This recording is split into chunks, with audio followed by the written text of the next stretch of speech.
di sini akan menjelaskan fenomena alam yang berkaitan dengan materi gelombang elektromagnetik, yaitu tentang fenomena flare atau badai matahari. Sebelum itu, berikut ini penjelasan mengenai gelombang elektromagnetik. Definisi dari gelombang elektromagnetik itu merupakan gelombang yang dapat berambat walau tidak ada medium dengan membawa sejumlah muatan magnet dan energi listrik. Dan sifat-sifat dari gelombang elektromagnetik itu, yang pertama, tidak memerlukan media rambat. Yang kedua, termasuk gelombang transversal karena memiliki sifat yang sama seperti gelombang transversal.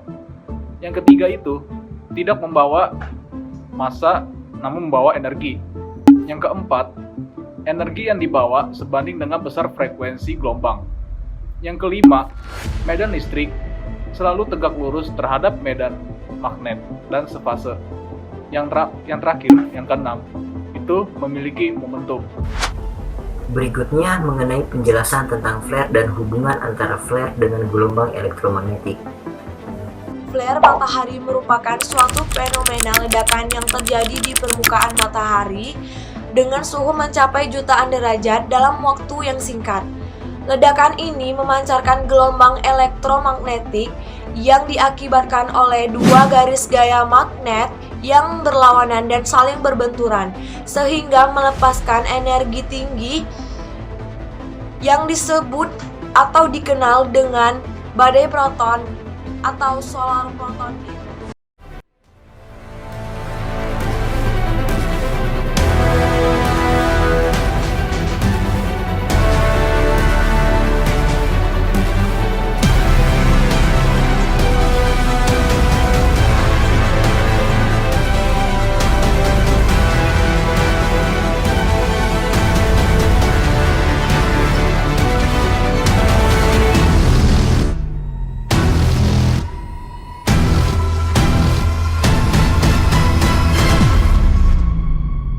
Pertanyaannya, bagaimana itu bisa terjadi? Peristiwa flare terjadi akibat penumpukan medan magnet sunspot yang kehilangan daya untuk menandasakan plasma yang terus masuk ke dalamnya.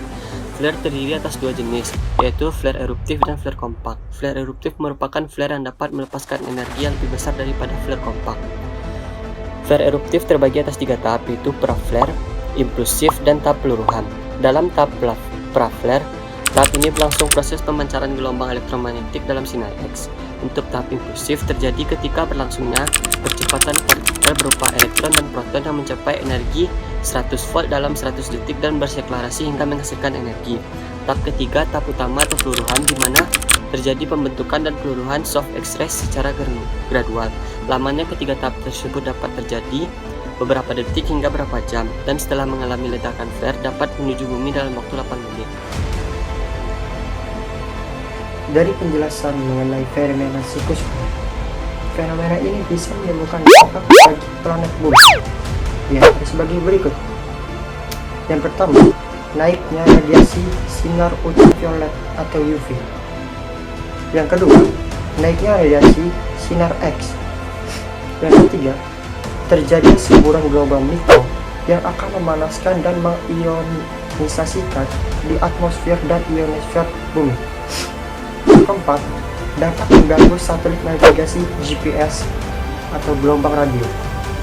Yang kelima, berbahaya bagi astronot di luar angkasa atau dikenal sebagai International Space Station atau ISS. Yang keenam, mengganggu sistem kelistrikan di bumi hingga menyebabkan kebakaran. Yang ketujuh, pemadaman sementara sinyal navigasi dan komunikasi. Perlu diketahui bahwa fenomena ini sudah sering terjadi dan terekam oleh para astronot. Bahkan dari 100 tahun yang lalu, para peneliti di bidang astronomi sudah meneliti terlebih dahulu tentang fenomena ini. Pada 1 September 1859, fenomena tersebut dikenal dengan istilah Carrington Event, merupakan fenomena matahari pertama yang didokumentasikan dan terbesar dalam kurun waktu 500 tahun terakhir. In 1859, the largest solar storm ever recorded occurred. This storm was named the Carrington Event after British astronomer Richard Carrington, who observed the event and linked activity on the Sun with geomagnetic disturbances on Earth. During this geomagnetic storm, the northern lights are reportedly as far south as Cuba and Hawaii. Telegraph operators reported sparks leaping from their equipment. In some cases, the machinery caught fire. Menurut Lembaga Administrasi Kelautan dan Atmosfer Amerika Serikat, badai tersebut memicu terbentuknya aurora yang sangat besar serta gangguan komunikasi telegraf global serta memicu terjadinya kebakaran. 13 Maret 1989 terjadinya badai matahari yang cukup besar, mengakibatkan 6 juta orang menjalani kehidupan tanpa menggunakan listrik selama 9 jam. This estimate is based partly on a blackout that happened in 1989 that knocked out power for 6 million people in Quebec for up to 9 hours. Dikarenakan badai matahari menghasilkan arus induksi listrik eksesif hingga ribuan ampere pada interkoneksi kelistrikan Hydro Ontario di Kanada. Akibat dari arus induksi listrik tersebut mengakibatkan beberapa trafo yang ada di Hydro Ontario, Kanada mengalami kebakaran. Selain kebakaran trafo yang ada di Hydro Ontario, Kanada, ternyata aurora dapat terlihat hingga ke Texas.